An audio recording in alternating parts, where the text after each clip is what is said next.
আসসালামু আলাইকুম প্রিয় শিক্ষার্থী। আপনারা জানেন যে আমি বিগিনারদের জন্য একটি পর্ব শুরু করেছি, যেখানে 10টি ভিডিও থাকবে। তারই ধারাবাহিকতায় আজকের ভিডিও হলো যে গিটারটা যে আমরা বাজাবো, গিটারের কোন অংশের কী নাম সেটা আমাদের জানাটা জরুরি।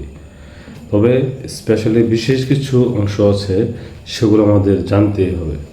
যেমন আপনি শুরুর দিকে যদি খেয়াল করে দেখেন, এখানে আছে যে অংশটুকু, এই অংশটুকুর নাম হচ্ছে হেড বা নেক। এখানে কি থাকে? এখানে গিটার টিউন করার জন্য থাকে টিউনিং কি, তারপর স্ট্রিংস বা তারগুলো আটকানোর জন্য পয়েন্ট করা থাকে। তারপর এই যে একটা সাদা অংশ দেখছেন আপনারা, এই যে সাদা অংশটুকুর নাম হচ্ছে নাট, যার উপর দিয়ে তার গিয়ে পিছনে পিনের সঙ্গে আটকানো হয়েছে। আর গিটারের এই অংশটুকুর প্রত্যেকটা ঘরকে বলা হয় ফ্রেট। এই এক একটা ফ্রেটে এক এক ধরনের শব্দ থাকে। আমাদের যে ফ্রেটের পরিচিতিগুলো জানতে হবে। পাশাপাশি যেখানে আমাদের আঙ্গুলগুলো রান করা হয়, ফিঙ্গারগুলো কাজ করে, এই অংশটুকুর নাম হচ্ছে ফিঙ্গার বোর্ড বা ফ্রেট বোর্ড। একটু পিছন দিকে আসলে বডি, টোটাল বডি, মাঝখানে যে রাউন্ড করতে দেয়, এটা হলো সাউন্ড হোল। আমরা বাজানোর ফলে এখান থেকে শব্দটা উৎপন্ন হয়। আর এখানে দেখছেন আপনারা এই যে সাদা পিনগুলো আছে তার আটকানোর জন্য, এইগুলো দিয়ে আমাদের তারগুলো আটকানো হয়।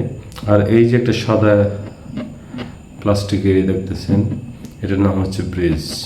যে ব্রিজে আমাদের এই ব্রিজের উপরে দিয়ে আমার তারগুলো এই নাটের উপর দিয়ে এই পিন টিউনিং কের এখানে আটকানো হয়েছে। আরও ডিটেলস অনেক কিছু পরিচয় আছে, আমরা এত ডিটেলসে যাব না।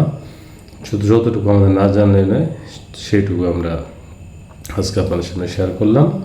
আর আগামী ভিডিওতে আমি আপনাদেরকে গিটার টিউনিং কি তার সম্পর্কে প্রাথমিক আলোচনা করব। পরবর্তী ধাপে যখন আমরা একটু ধাপে সামনের দিকে এগিয়ে যাব, তখন আমরা বিস্তারিত প্রতি ধাপে আলোচনা করব। আপনাদের যদি আমার ভিডিও আপনাদের জন্য উপকার হয় বা কাজে আসে, তাহলে যারা ফেসবুক থেকে দেখছেন তারা প্লিজ ফলো দিয়ে রাখবেন। এছাড়া আমার একটা ইউটিউব চ্যানেল আছে, পিবি স্ট্রিংস স্কুল নামে, ওটা সাবস্ক্রাইব করে রাখবেন। আশা করি আপনারা ধাপে এই ভিডিওগুলো দেখে আপনাদের শিখতে সহায়ক হবে। ধন্যবাদ সবাইকে।